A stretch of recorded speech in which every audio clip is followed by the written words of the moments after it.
Sa sunod-sunod na balita ng pagbaha sa iba't ibang lugar dito sa ating bansa dahil sa mga sama ng panahon. Ano-ano nga ba ang mga bagay na dapat mong iwasan sa inyong bahay kung ang lugar nyo ay flood prone or madalas na bahain? Halika, pag-usapan natin.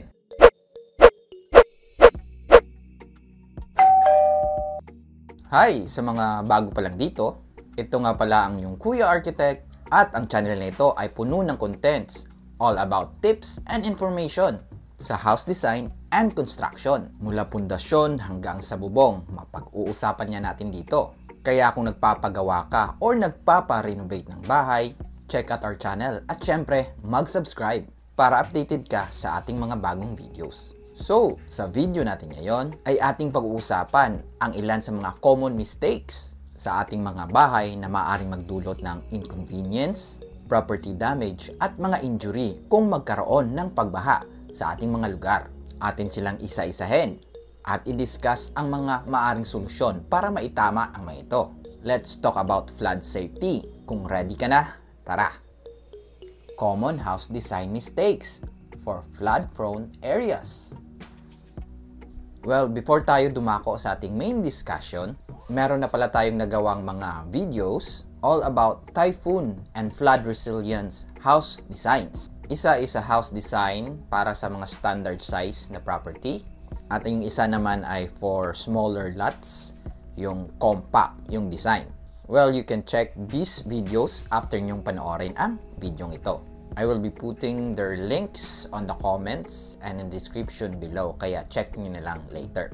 Going back sa ating main discussion, isa-isahin na natin ang mga common mistakes na ito. Unang mistake, low-mounted power outlets.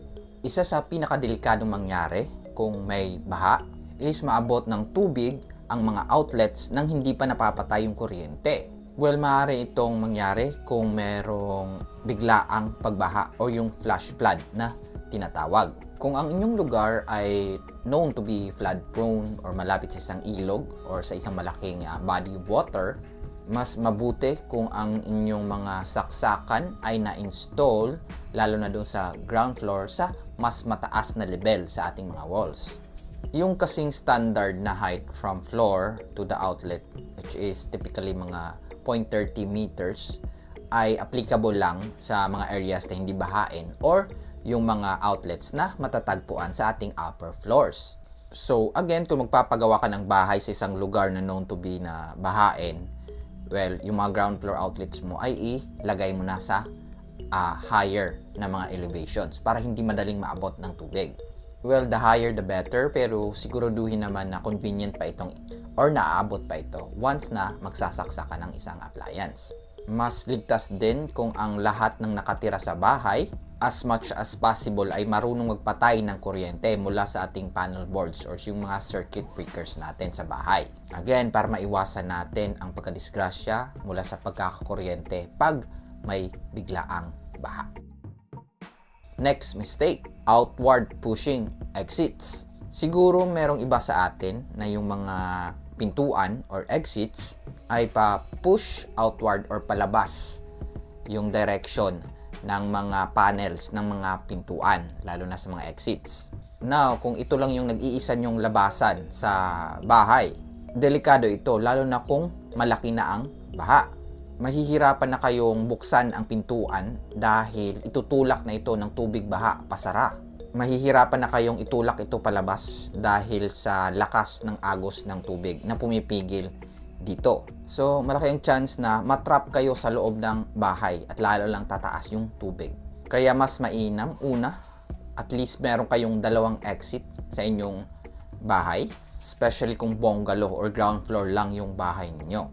And most importantly, at least sana kahit isa dito, yung pinto ay bumubukas paloob or kailangan mong i-pull para at least kung merong malakas na pagragasa o daloy ng tubig baha ay hindi kayo mahirapan buksan ang inyong pintuan para hindi matrap sa bahay at may chance pa na ma-rescue. Anyway, since napag-uusapan natin ang mga pintuan, meron na tayong videos all about doors. Merong nagdi-discuss all about different materials ng ating mga pintuan, ang mga pros and cons nito, at yung mga dapat iwasan sa pag-i-install ng ating mga pintuan sa bahay. Again, you can check the links on the description and comments below. Sunod na mistake, no roof access.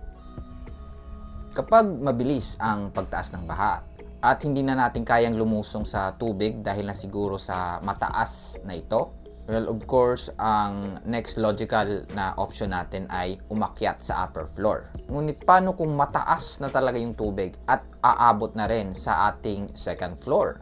Well, next step na talaga na maaari mong gawin ay umakyat na sa bubong. Pero paano kung wala kayong access dito? Di mahihirapan kayong umakyat. At meron ngang mga tao na sinisira or sinisipa, sinusuntok or binubutas yung mga bubong para lang maka-access sila sa level na yon. Especially kung patuloy talaga ang pagtaas ng tubig at yung bubong na lang ang best option nyo para maligtas sa baha. So, kung magpapatayo kayo ng bahay sa mga lugar na known to be flood prone or bahain, make sure na meron kayong safe access sa inyong mga bubong. Gaya ng mga wall ladder, magagamit nyo rin ito kung magmi-maintain kayo ng inyong mga roofing. Pwede rin kayong magkaroon ng balcony sa inyong mga upper floor para doon natin pwedeng malagay yung mga retractable na mga ladder or hagdanan para again access sa ating mga bubong in times kung pataas na talaga yung tubig. Pwede rin magkaroon ng attic na merong dormer windows sa ating mga roof design para mas madali nating ma-access yung ating bubong dahil dito lang tayo dadaan sa bintana ng ating mga dormer in times na may malaking baha, especially dun sa mga nakabungalow house lang. Again, ang isang convenient na access sa roof ay isang mahalagang safety design feature ng mga bahay na itatayo doon sa mga flood prone na area. Kung nandoon kayo sa bubong, pwede kayong mas madaling ma-rescue or mas madaling bigyan ng relief good dahil nga mas kita kayo. Next mistake, poor choice of furniture. Isa sa gusto nating iwasan pag may baha ay yung property damage. At isa sa mga common na sinisira ng baha sa ating bahay ay yung ating mga kagamitan or mga furniture. Kaya iwasang bumili ng gamit kung nasa flood prone area ka na mabibigat at easy to absorb ng tubig at masira ito dahil sa baha. Tulad ng mga upholstery na mga sofa, yung malalaking mga sala set na gawa either sa leather or sa fabric na merong foam sa loob. Dahil nga sa laki siguro, mahirap itong buhatin or mabigat para ilagay sa upper floors. At syempre, pag biglaan yung baha, maaring ma-absorb ng foam sa loob yung maruming flood water. At of course, medyo masisira na yung mga sala set nyo na, especially yung mga sofa. So, mas maigi kung bahain ng inyong lugar ay pumili ng mga furniture na magaan. Example, yung mga plastic na mga sala set tulad nung parang may rattan na finish or iba pang mga designs. Pwede mo itong pagawa ng mga foam cushions para sa upuan, malambot. Pero at the times na merong baha ay madali mo itong mabitbit pataas at yung mga plastic na mga upuan ay pwede namang silang mabasa or at least kaya mo nitong buhatin sa taas dahil magagaan lang mga ito. Kung ayaw mo naman plastic ay pwede kang magpagawa ng mga furniture na gawa sa hardwood naman. Ito yung mga klaseng kahoy na kahit mabasa ay hindi madaling mabulok. So kahit sabihin nating mabigat siya at pwede mo nang hindi buhatin or iwanan mo na lang yung mga again cushion na lang na pinagawa mo yung iakyat sa taas, pwede na yon kasi hindi naman nawa-water damage yung mga hardwood na ito. At take note, yung mga matitibay na mga furniture na gawa sa hardwood o sa kahoy ay pwede mong gawing patungan ng iba pang mga gamit tulad ng mga appliance para hindi ito masira. tulad na lang ng isang hardwood na dining table, pwede mong ipatong dito ang ref or yung range para again pag bumaha ay hindi ito basta-basta maaabot. Compare sa isang glass na table na hindi mo pwedeng patungan ng mga gamit. Isa pa sa mga furniture na dapat mong iwasan kung bahain ng yung area ay yung gawa sa mga particle boards at merong mga laminates. Usually ito yung mga console or yung mga cabinets or yung mga tables na nabibili natin sa mga malalaking depot. Yung naka-laminate na, hindi mo na kailangan i-customize pa or bumili ng materials kasi bibilihin mo na lang. But again, gawa ito sa particle board na known to be prone to water damage. Pag nalubog ito sa tubig, maaari itong lumobo, masira, lumawlaw yung mga kagamitan yon. At syempre meron itong laminates at yung mga laminates na may nagtutuklapan pag nabasa ng tubig. Much better kung gusto mong lagyan ng mga cabinets or shelves yung ground floor tapos bahain yung lugar, gumamit ka ng like marine plywood dahil ang marine ay hindi prone sa water damage. O di naman kaya yung mga aluminum type ng cabinets or shelvings kasi again aluminum ay hindi prone to water damage kasi unlike sa ibang metal, hindi ito nangangalawang kaya safe pa rin sa baha. So ayun ang ilang tips sa pagpili ng mga furnishing sa ating bahay na ilalagay natin sa ground floor or sa lower area natin sa mga flood prone or bahaing lugar. Now, another mistake, lower bathroom floors. Alam nyo ba na isa sa sanhi ng pagpasok ng tubig baha sa ating mga bahay ay ang pagdaan nito mula sa ating mga banyo. Yung tubig baha ay pwedeng pumasok sa loob ng bahay sa pamamagitan ng ating mga floor drain, especially kung yung tubo o yung end niya ay open doon sa ating mga sewer line or kanal.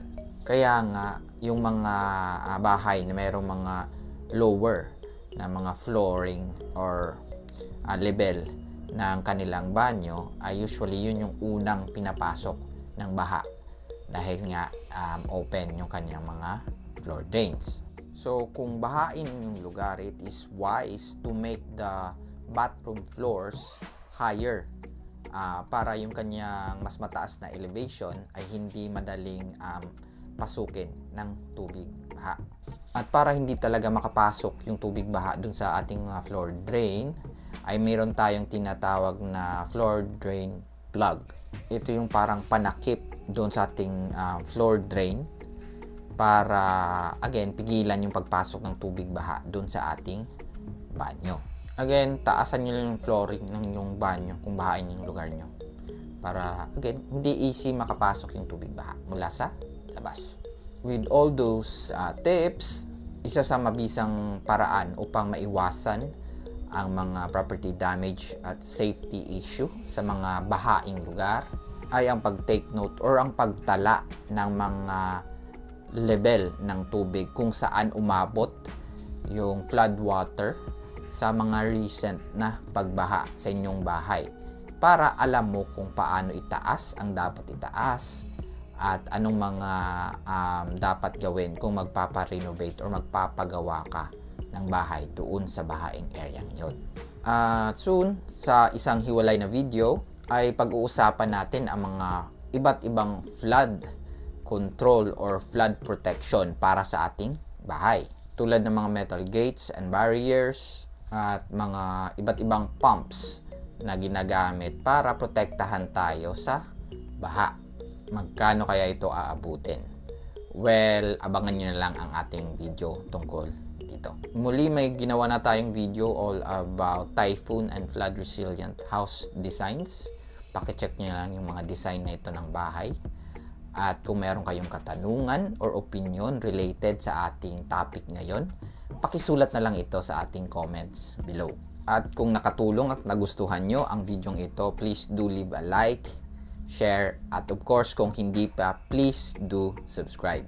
Muli, ito yung Kuya Architect. Deserve mo ang maayos at magandang bahay.